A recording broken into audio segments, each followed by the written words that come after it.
Siberia, the eastern part of Russia.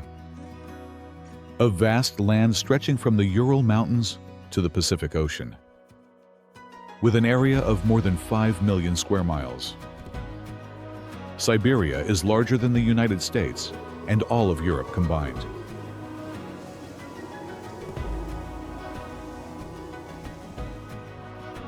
For most of the world, this is the coldest place on Earth.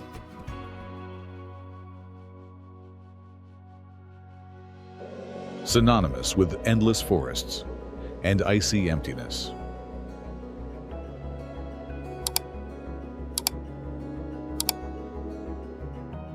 Siberia contains lakes so deep that they hold up to 1/5 of the Earth's fresh water.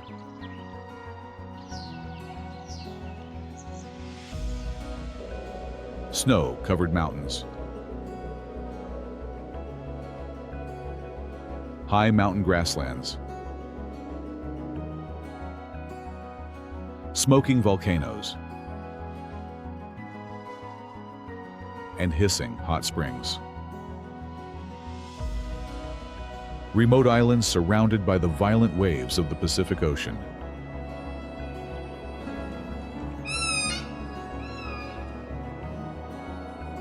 And glaciers sparkling under the sunlight.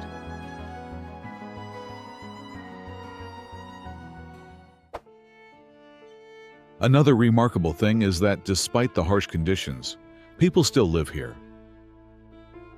Indigenous hunters, nomadic reindeer herders. And the largest city among them is Yakutsk, the capital of the Sakha Republic. The largest city in the world, built on continuous permafrost. In winter, when temperatures drop to -58 degrees Fahrenheit or lower, Yakutsk disappears beneath what locals call ice fog. This is not ordinary fog. It is a thick, hazy layer created when moisture from car exhaust and human breath freezes instantly in the still air. The city vanishes. Visibility is reduced to just a few steps. You are walking through a cloud of ice that exists because the air itself cannot hold moisture at this temperature. To survive, engineers raise every building on deep concrete piles, drilled into the frozen ground, leaving a permanent ventilation gap of 1 to 2 meters beneath each structure. That empty space is critical. If snow, debris, or careless construction blocks the airflow, heat from the building seeps downward, thawing the permafrost into waterlogged mud. Entire structures can tilt, crack, or slowly sink. In Yakutsk, architecture is not about comfort or beauty. It is about keeping the ground frozen at all costs. But Yakutsk is not even the coldest inhabited place in Siberia. That title belongs to Oymyakon, a village with fewer than 1,000 residents, where temperatures have been recorded at -96 degrees Fahrenheit. At these extremes, even breathing becomes an event. Exhaled air crystallizes instantly, producing a faint, delicate tinkling sound the locals poetically call the whispering of the stars. Life here demands constant vigilance. Cars are rarely turned off in winter because once an engine stops, the oil and fuel can freeze solid, sometimes beyond recovery without a heated garage. Many drivers rely on the UAZ Bukanka, known simply as the Loaf, a boxy Soviet-era vehicle often modified with double-pane windows and heavy insulation to withstand the cold. And did you know that to reach the center of this frozen hell, there is only one way? Route R504, also known as the Kolyma Highway. But local people do not use that name. They call it the Road of Bones. This 1,243-mile road was built during the darkest period of the Soviet Union, by order of Stalin. Millions of Gulag prisoners, criminals, intellectuals, and political enemies were sent here with pickaxes to break through the permafrost. They worked in temperatures as low as -58 degrees Fahrenheit. With little food and wearing tattered clothing, the rules were brutally harsh. If you died while working, there was no time to dig a grave in the frozen ground. The body was simply thrown onto the road and covered with gravel. As we travel along this icy, slippery road, keep this in mind. With every meter we move forward, we are driving over an unmarked cemetery. Today, this road is the only lifeline connecting the outside world to Yakutsk. And the golden rule for anyone driving here is simple: never travel alone. If your car breaks down on this road and no one passes by in the next 2 hours, you will not just be late. You will die. The cold will invade the cabin within minutes. The windows will freeze from the inside, and the blood will thicken. Death comes quietly and quickly. Along the road of bones lie the remnants of the Gulag system, ghost towns that once housed thousands of prisoners and guards. One of the most haunting is Kadykchan, a coal mining town built in the 1930s by Gulag labor. At its peak, over 10,000 people lived here, mining coal to power the Arkagalinskaya power station. When the Soviet Union collapsed, government subsidies dried up. In 1996, a massive explosion in the local coal mine killed 6 workers. That was the end. The government shut down operations and subsidized the relocation of residents. By 2010, Kadykchan was completely abandoned. What makes Kadykchan so eerie is how suddenly people left. Many families departed in a hurry, leaving behind personal belongings. Today, if you visit, you'll find apartment blocks where children's shoes still sit by coat pegs. Books are scattered across coffee tables, broken down cars rust in garages. The central town square features a crumbling statue of Lenin, overlooking empty playgrounds and shattered windows. The Mir Mine is what happens when Siberia's emptiness meets industrial obsession, carved into the permafrost near the town of Mir Mine. This diamond mine isn't a hole so much as a man-made crater, more than a kilometer wide and plunging to nearly a kilometer deep. A circular wound etched into the taiga that's so vast it's been photographed from space. From the rim, the road spirals downward in tight loops like a concrete vine, descending past benches of exposed rock that read like layers in a cut-open planet. This is a kimberlite pipe, an ancient volcanic conduit that once blasted material from deep in the mantle toward the surface, leaving behind the diamond-bearing rock that made Mir Mine one of the Soviet Union's most valuable prizes. The scale creates its own physics. The pit generates powerful turbulence, and pilots have historically avoided flying directly over it because downdrafts can become unpredictable above the open void. But even a mine this enormous has a limit. By 2001, the surface pit was effectively exhausted, and the operation shifted underground, chasing the remaining ore through tunnels and shafts beneath the frozen ground. It's a strange Siberian contrast, a region defined by cold, silence, and distance, punctured by a single engineered abyss that proves how far humans will dig for a stone that fits on a fingertip. Kamchatka is Siberia's reminder that the cold is only half the story. This peninsula is nicknamed the Land of Fire, and it earns it. More than 300 volcanoes crowd the skyline here, with 29 still active, smoking, steaming, and occasionally rewriting the map. The most iconic is Kluchevskaya Sopka, a near-perfect cone that rises over 4,700 meters. So symmetrical it looks engineered rather than erupted.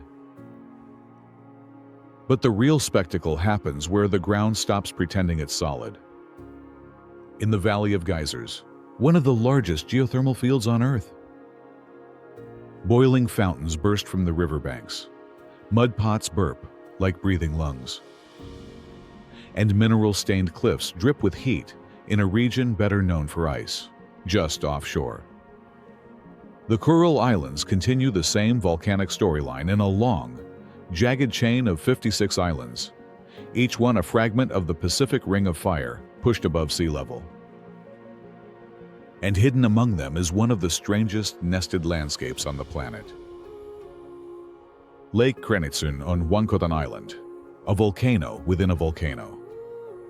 A glassy lake fills an ancient caldera, and from its center rises a steep, immaculate peak, an island mountain inside a lake inside a collapsed volcano, stacked like geological Russian dolls. The Lena Pillars, a UNESCO World Heritage Site that looks like it was designed by an architect rather than formed by nature. Along the banks of the Lena River, a spectacular belt of limestone formations rises 300 to 500 feet straight up from the water. These aren't just cliffs. They're vertical spires, columns, and towers that stretch for nearly 50 miles, creating a stone cathedral that has fascinated travelers since the 17th century. Here's what makes them scientifically remarkable. These pillars were formed during the Cambrian period, approximately 500 million years ago. Each column is essentially a vertical timeline recording the Cambrian explosion, the period when multicellular life suddenly diversified into most of the major animal groups we see today. Fossils of trilobites, ancient mollusks, and primitive algae are embedded throughout the rock, but the pillar's current shape comes from a process unique to Siberia called cryogenic weathering, or frozen ground karst. The extreme temperature fluctuations in this region, where summer can reach 95 degrees Fahrenheit and winter can drop to minus 76 degrees Fahrenheit, create a freeze-thaw cycle that literally shatters the limestone. Water seeps into cracks, freezes, expands, and breaks the rock apart. Over millennia, this process has widened the gullies between columns and isolated the pillars from one another, creating these impossible-looking formations. To the indigenous Yakut people, the Lena pillars aren't just geological formations. They're living entities and guardian spirits of the river. The area contains numerous traditional burial grounds and ancient petroglyphs, some depicting elk and human figures that are thousands of years old. The pillars remain a site of spiritual significance, where offerings are made to honor the spirits believed to inhabit the stones. Now, let's talk about Lake Baikal, because calling it just a lake is like calling the Grand Canyon just a ditch. Baikal is the deepest freshwater lake in the world, reaching 5,387 feet at its lowest point. It's also the oldest, with an estimated age of 25 million years. To put its volume in perspective, Lake Baikal contains approximately 20% of all the unfrozen freshwater on the entire planet. All 5 of the Great Lakes combined don't hold as much water as this single Siberian lake. Baikal sits in a rift zone where tectonic plates are actively pulling apart. The lake is literally getting wider, expanding by about 3/4 of an inch every year. This geological activity has created a unique ecosystem. Over 1,700 species of plants and animals live in and around Baikal, and roughly 2/3 of them exist nowhere else on Earth.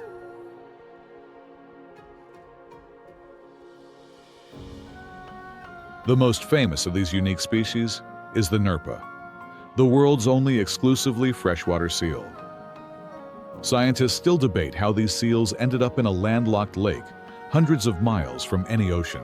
The leading theory suggests they migrated from the Arctic Ocean via ice-choked rivers during the Pleistocene epoch, then became isolated when the climate warmed and adapted completely to freshwater life over thousands of years. What's fascinating about the Nerpa is their adaptation to Baikal's extreme winters. The lake freezes over with ice that can be 6 feet thick. The seals maintain breathing holes through this ice by constantly scratching and abrading the surface with their claws and teeth. They give birth to their pups on the ice in late winter, and the baby seals are born with white fur that provides camouflage against the snow. The spiritual heart of Lake Baikal is Olkhon Island, the largest island on the lake and one of the most sacred sites in Siberian shamanism. For the local Buryat people, Olkhon is considered the dwelling place of powerful spirits. Cape Burkan, also known as Shaman Rock, is a white marble cliff covered in bright red lichens that features a through cave worshipped as the castle of the island's spirit master. Shamanic traditions on Olkhon remain vibrant. Travelers often stop at sacred sites to offer vodka, coins, or food. Neglecting these rituals is believed to anger the spirits and cause mechanical failures or accidents. Prayer ribbons in bright colors flutter from poles at sacred sites, and the sound of shamanic drums can still be heard during ceremonies. One of the most beloved legends of Baikal concerns the Angara River, the only river that flows out of the lake. The story goes that Angara was the beautiful daughter of the rich and powerful Baikal. She fell in love with Yenisei, a river to the west, and fled in the night to join him. In his rage, Baikal threw a massive rock to stop her. That rock became Shaman Rock, standing at the source of the Angara River, a permanent reminder of a father's anger and a daughter's defiance. But Siberia's geological paradoxes don't end with ancient limestone pillars and sacred lakes. In the Transbaikal region lies the Kara Sands, a 12-square-mile desert of golden sand dunes surrounded by larch forests, peat bogs, and the snow-capped Ural Mountains. This wrong desert, as locals call it, looks like someone dropped a piece of the Sahara into the middle of Siberia. The dunes were formed during the last glacial period, approximately 20,000 to 100,000 years ago, when a glacier blocked the Kara River and created a massive glacial lake. The sand dunes, some reaching 260 feet in height, are the remains of the delta deposited in this ancient lake. When the glacier retreated and the lake drained, the sand was left behind, and wind has been sculpting it ever since. Standing on these dunes is surreal. In one direction, you see rolling sand that could be in North Africa. Turn around, and you're facing active glaciers and peaks covered in permanent snow. It's a landscape that shouldn't exist. A collision of desert and Arctic environments in the same visual frame. Siberia's south and coastal edge is where the myth of endless ice starts to crack. On Sakhalin Island, the landscape carries a visible memory of competing empires. Quiet streets where Japanese aerolines and details sit beside blunt Soviet blocks, as if 2 centuries are sharing the same fog. Far from the towns, explorers chase a more cinematic landmark. Aniva Lighthouse, built by the Japanese in 1939 and anchored to a jagged rock outcrop off the southern coast. It rises like a solitary sentinel above the surf, battered by salt and wind, reachable only by boat when the sea allows it. And it feels less like a building than a warning etched into stone. Cross to the mainland and the story shifts to Vladivostok, Russia's Pacific gateway, and a city that faces east with purpose. Here, the coastline is engineered as much as it's admired, crowned by the Russky Bridge, an immense cable-stayed span that stretches across the water with the clean geometry of a ship's rigging, built on a scale that looks futuristic against the hills. And then comes the detail that surprises almost everyone: summer. When the season finally arrives, it doesn't whisper. It changes the color palette entirely. Along parts of the coast, beaches appear, and the water can warm to around 22 degrees Celsius, clear enough to show the seafloor, warm enough to swim. It's the Siberia no one expects. Not a frozen frontier, but a maritime edge where history, steel, and sunlight meet the Pacific. Equally bizarre is the Kadykchan Valley in the Altai Mountains, known locally as Altai Mars. The hills here are painted in vibrant shades of red, yellow, orange, and purple, created by the oxidation of minerals like iron, manganese, and titanium. These colored layers were formed over 300 million years ago, when this area was the bottom of an ancient sea. Today, you can walk through this Martian landscape and find stones imprinted with the shells and algae of that prehistoric ocean. The colors shift throughout the day as the angle of sunlight changes, creating a constantly evolving palette. It's one of the few places on Earth where you can genuinely feel like you've stepped onto another planet without leaving our own. The Putorana Plateau sits above the Arctic Circle in northern central Siberia, and it's so isolated that even most Russians have never seen it. The plateau was formed 250 million years ago during one of the most catastrophic volcanic events in Earth's history. Massive eruptions flooded the region with layer upon layer of basalt lava, creating what geologists call trap formations. These are huge steps and terraces of hardened lava that give the plateau its distinctive appearance. The word Putorana itself comes from an indigenous term meaning mountains without peaks, and that's exactly what you see.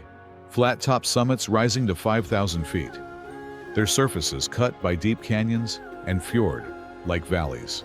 The plateau is often called the land of 10,000 lakes and 1,000 waterfalls.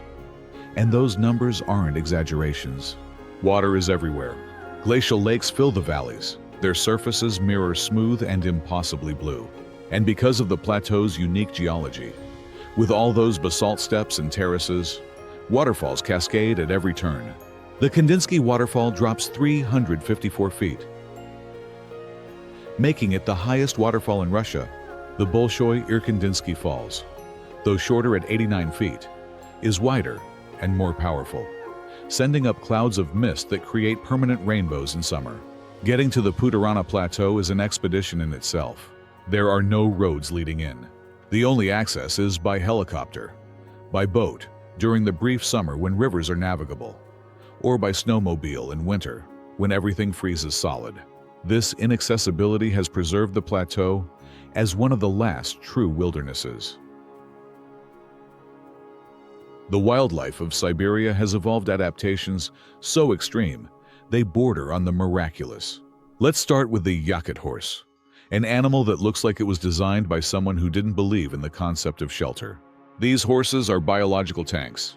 They have coats so thick that snow accumulates on their backs without melting, proof that their body heat isn't escaping.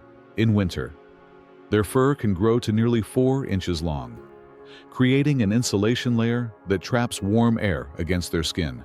But here's what's truly remarkable. Yakut horses don't just survive Siberian winters. They remain active and continue grazing even when temperatures drop to minus 76 degrees Fahrenheit. While other animals hibernate or migrate, these horses dig through snow up to 3 feet deep to reach the dried grass beneath. Their hooves are exceptionally hard, allowing them to break through ice-crusted snow. Their digestive systems are incredibly efficient, extracting maximum nutrition from the sparse, low-quality forage available in winter. The Yakut people have depended on these horses for over 4,000 years.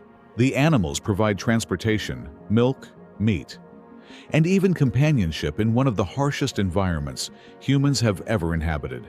The relationship between the Yakut and their horses isn't just practical, it's deeply cultural, woven into songs, stories, and spiritual beliefs. Now let's talk about the apex predators, because Siberia is home to some of the most formidable carnivores on the planet. The Amur tiger, also called the Siberian tiger, is the largest cat in the world. Adult males can weigh up to 700 pounds and measure over 10 feet from nose to tail. These are animals built for power and endurance.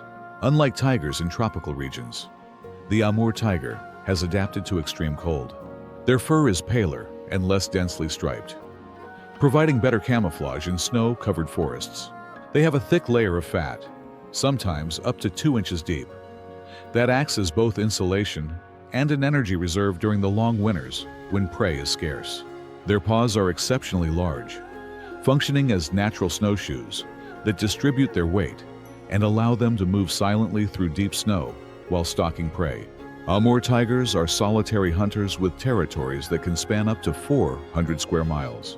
They need this much space because prey density in the Siberian taiga is naturally low. A single tiger might hunt only once or twice a week, but when they make a kill, they can consume up to 100 pounds of meat in a single feeding. They cache the remainder, covering it with snow and returning over several days until the carcass is completely consumed. To truly understand Siberia, we need to meet the people who have lived here, not for decades or centuries, but for over 1,000 years. The Nenets people inhabit the Yamal Peninsula, a name that translates to the edge of the world. And when you see this place, you understand why. It's a flat, treeless tundra that stretches to the horizon in every direction, locked in ice for most of the year. The Nenets are reindeer herders, and their entire way of life revolves around these animals. The reindeer provide everything: transportation across the snow, milk that's rich in fat and nutrients, meat and blood for food, hides for clothing and shelter, sinew for thread, bones for tools. Nothing is wasted. Every part of the animal serves a purpose. The traditional Nenets dwelling is called a chum, a conical tent made from a framework of long wooden poles covered with reindeer hides. In the center, a small fireplace provides heat and a means for cooking. The smoke rises through an opening at the top. The design is brilliantly simple and effective. The conical shape sheds wind and snow. The reindeer hide covering provides excellent insulation, and the entire structure can be dismantled, packed onto sleds, and moved in a matter of hours. Inside a chum, even when outside temperatures drop to minus 58 degrees Fahrenheit, the interior can remain relatively comfortable, hovering around 50 to 60 degrees Fahrenheit near the fire. Families sleep on reindeer hides laid over a floor of birch branches, which provide insulation from the frozen ground. Children are bundled in layers of fur clothing, their faces barely visible. The Nenets' diet is almost entirely animal-based. Fresh reindeer blood, drunk warm immediately after slaughter, provides essential vitamins, particularly vitamin C, which prevents scurvy. Raw meat and fish supply nutrients that would be destroyed by cooking. Fermented fish and meat, buried in the permafrost for months, develop complex flavors and remain preserved indefinitely. There are no fruits, no vegetables, no grains. The Nenets have adapted to thrive on a diet that would be considered impossible by modern nutritional standards. But this ancient way of life now faces unprecedented threats. Climate change is altering the tundra in ways that disrupt traditional migration patterns. The permafrost is melting earlier in spring and freezing later in autumn, making river crossings dangerous and unpredictable. Warmer temperatures bring rain instead of snow, which then freezes into a hard crust that reindeer cannot dig through to reach the lichen they feed on. Entire herds have starved when unexpected rain created impenetrable ice layers over their grazing grounds. Simultaneously, the Yamal Peninsula sits atop some of the largest natural gas reserves on Earth. The region produces much of Russia's natural gas wealth, the black gold that fuels the economy. Massive pipelines cut across traditional migration routes. Drilling towers and industrial facilities fragment the tundra. The Nenets find themselves negotiating with energy companies, trying to preserve their way of life while the land beneath their feet is being transformed by extraction. The Siberian permafrost is more than just frozen ground. It's a time capsule, a biological archive preserving organic material for tens of thousands of years. In 2010, near the Laptov Sea, a perfectly preserved baby mammoth was discovered by a local hunter. She was named Yuka, and her remains were so well preserved that much of her soft tissue, including skin, muscle, and internal organs, was still recognizable. Yuka died approximately 40,000 years ago, yet she looked like she could have died yesterday. The permafrost has yielded other treasures. Woolly rhinoceroses with their distinctive horns intact, ancient horses with their last meals still visible in their stomachs, cave lion cubs so well preserved that their whiskers and claws remain flexible.